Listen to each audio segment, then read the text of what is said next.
सुंदर से जंगल में बांबो नाम का एक बूढ़ा बाघ रहा करता था। उसके दो जवा बेटे थे।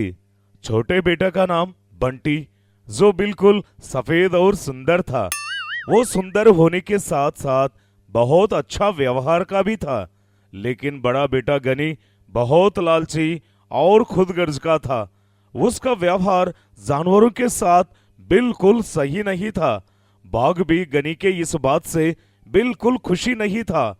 सुनो बेटा, मैं अभी तुम्हारे लिए भोजन लाता हूँ, बस गुहा में ही रहना।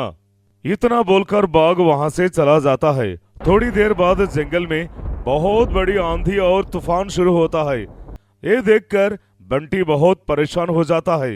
अरे रे गनी भाई, बहुत जोरों की बारिश हो रही है। आहा, और पिताजी अभी तक घर वापस नहीं लौटे। अरे, इतना घबराने की क्या बात है? वो कहीं रुक गए होते हैं, वो थोड़ी देर में आ जाएंगे। तब बंटी कुछ देर अपने पिता का इंतजार करता है, लेकिन अभी तक उसके पिताजी वापस नहीं लौटे थे। अरे गनी भाई, चलो, अब हमें पिताजी को चलकर देखना होगा। अरे, तुम कुछ पागल हो गए हो क्या? हाँ हाँ, मैं इतनी तेज बारिश में कहीं नहीं जाऊंगा। हाँ। तब बंटी अकेला ही इस जंगल में निकल पड़ता है। कुछ दूर चलकर उसे किसी की चिल्लाने की आवाज सुनाई देती है। तब बंटी वहां जाकर देखता है तो वहां एक जगह पर उसके पिता एक पेड़ के नीचे जख्मी हालत में थे। ये देखकर बंटी बड़ा परेशान हो जाता है और जैसे तैसे करके उस पेड़ को हटा देता है। अरे रे पिताजी, आप तो बहुत ज्यादा घायल हो। मैं अभी हकीम भालू को बुलाकर लाता हूँ। नहीं नहीं बेटा, वैसे में कोई नहीं आएगा। हाँ, यहाँ तुम्हारी जान को खतरा हो सकता है। जाओ, तुम यहाँ से चले जाओ बेटा, यहाँ से चले जाओ ही, चलो। नहीं नहीं पिताजी, मैं तुम्हें छोड़कर बिल्कुल नहीं जाऊंगा। तब बंटी एक लकड़ी की बग्गी में पिता को लेकर गुहा पहुंच जाता है और कुछ देर बाद बारिश रुक जाने पर हकीम भालू को बुलाकर लाता है। और रे बंटी, बाघ की तबीयत बहुत खराब है, तो बस इसका एक ही इलाज है, लेकिन वो बहुत मुश्किल है। बताओ भालू, वो क्या है? बताओ मुझे।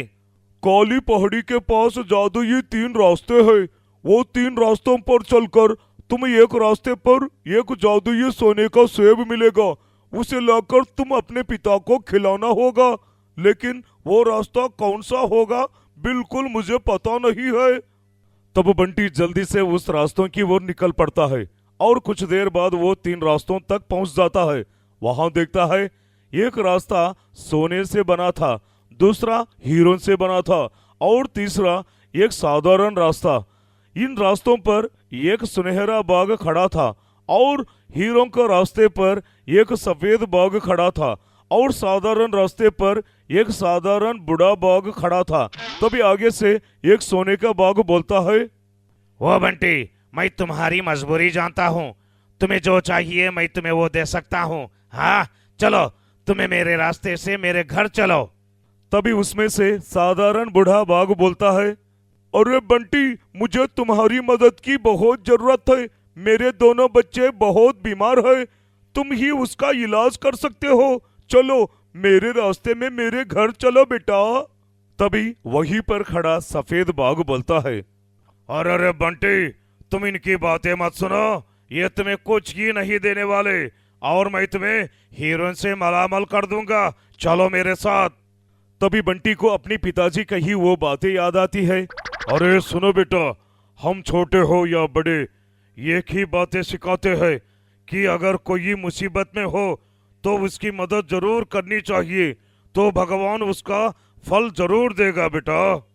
और उसे ये बात याद आते ही वो बिना सोचे समझे वो साधारण रास्ते से उसके साथ चल देता है।